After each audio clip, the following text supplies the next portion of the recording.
So with the GMO papaya, there's 2 antibiotic-resistant markers. If you were someone who had health problems and you relied on antibiotics, you might wish to avoid eating these foods, and we should have a choice. What could be more stupid than to put toxic genes into our food? So thank you very much.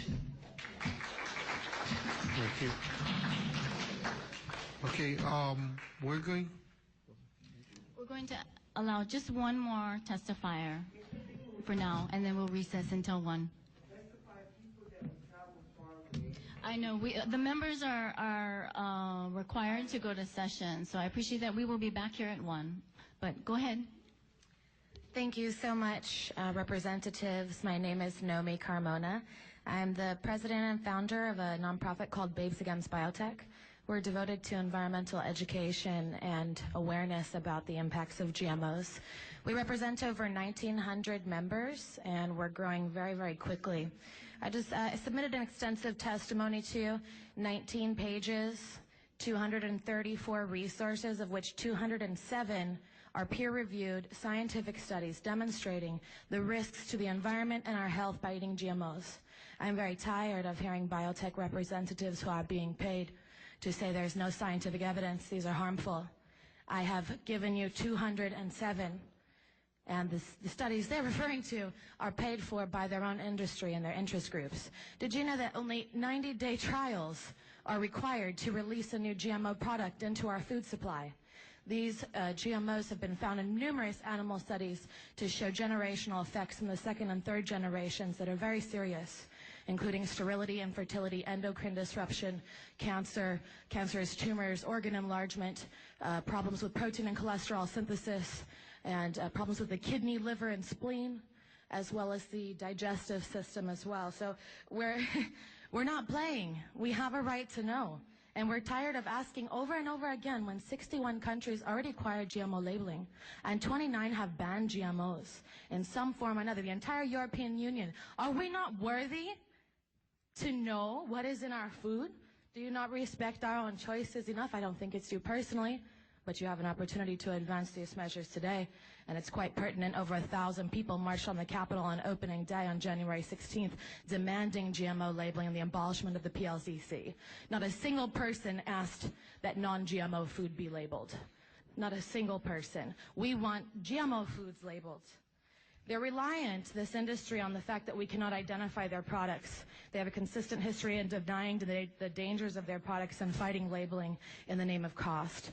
Pertinent case in the late 70s when chemicals like Monsanto's DDT, PCBs, and vinyl chloride were starting to be proven harmful to people. Chemical companies, including Monsanto, strongly resisted with increased regulation and a massive PR campaign that said it would cost 2 million jobs and have a negative economic impact of $65 billion. After the stronger regulations were enacted, the actual cost turned out to be 5% of their estimate. It had no impact to jobs, and the industry continued to grow. I've attached in my testimony to you a study analysis of 4 major studies that are independently funded about the cost of GMO labeling and 2 industry funded. You can see the industry funded are greatly over-exaggerated, but if you summarize all of them together, it's about $5 per capita, so $5 per person per year. On average, to increase that. Vegetarians and vegans alone need to know what is in their food and if it has animal genes. I'll do my best to wrap this up quickly. They've collected themselves with $45 million to fight GMO labeling in California. I don't want to hear they don't have the money to tell me that GMOs are in my food. Class action lawsuits are starting to pop up across the state, and already 52,000 dead sea urchins have been found off the coast of a pioneer farm in Kauai. So the sea urchins are the canary in the coal mine of the ocean. How long are you going to wait?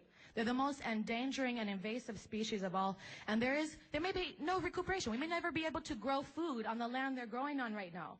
This is the most pressing issue in Hawaii today. They're irresponsibly releasing highly controversial new life forms of highly questionable ethics in regard to health and environmental safety. They've been exiled from dozens of countries, and the damages are piling up. Without proper labeling, we cannot trace the effects here. Our Hapai mothers should be able to choose whether or not they want to be like the mothers in Canada who had 84% of their fetal blood contaminated with BT pesticide and 96% of the mother's blood. And okay, can you start to summarize, please? Absolutely. Absolutely. I think I've said almost everything I want to say, except For families who are struggling with affording food, they may want to consider not donating tens of thousands of dollars to politicians and lobbying efforts. Mahalo. Thank you. Okay. Babes Against Biotech, mahalo. So I appreciate everybody taking the time to be here. We want to make sure we hear everybody's testimony. We're going to be recessing this hearing until 1 p.m. We will return. Mahalo.